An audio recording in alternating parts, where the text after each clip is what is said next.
मुंढव्यातील जमीन प्रकरणी मुंढवा जमीन प्रकरणाचे मूळ मालक हे पुणे पोलीस आयुक्तालयामध्ये आलेले आहेत आणि या मूळ मालकांचा पुणे पोलीस आज जबाब नोंदवणार आहेत। काल शीतल तेजवानी हिचा जबाब घेतल्यानंतर आज या जमिनीच्या मूळ मालकांना पुणे पोलिसांनी जबाब नोंदवण्यासाठी बोलावलेलं आहे।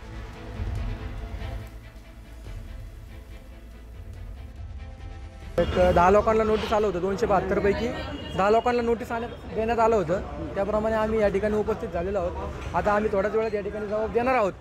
आमचा जो काही जबाब आहे तो लेखी स्वरूपात आम्ही या ठिकाणी देणार आहोत। तुमच्याकडनं जमिनी कधी घेण्यात आल्या होत्या, काही तारीख माहिती आहे तुम्हाला? 2006-07च्या वेळेस त्यांनी कुळमुक्तार पत्र घेतलं होतं शीतल तेजवानी यांनी, आणि ते आमच्या लोकांचा त्यावेळेस अशिक्षितपणाचा अडाणीपणाचा फायदा घेऊन त्यांनी त्या ठिकाणी त्यावेळेस ते घेतलं होतं। कारण काय सांगितलं होतं? आणि जे कारण त्यांनी असं सांगितलं होतं की आम्हाला आमची जी जमीन आहे ती शासनाने त्या ठिकाणी जमा करून घेतली होती। 1955 वतन खालचा करून त्या ठिकाणी शासन दरबारी जी जमा करून घेतली होती जमीन, ती जमीन आम्ही तुम्हाला परत मिळवून देऊ असं सांगून त्यांनी त्या ठिकाणी आमच्याकडून मीडिया कंपनीसोबत त्यांनी व्यवहार केलेला आहे। या सगळ्या संदर्भात तुम्हाला नेमकी कधी कल्पना मिळाली आणि तुमचा आरोप आता मीडिया कंपनीवरती आणि शीतल तेजवानीवर असणार? 8 ते 15 दिवसापूर्वी आम्हाला कल्पना मिळाली। त्यानंतर मग आंदोलन वगैरे आम्ही सुरुवात केली।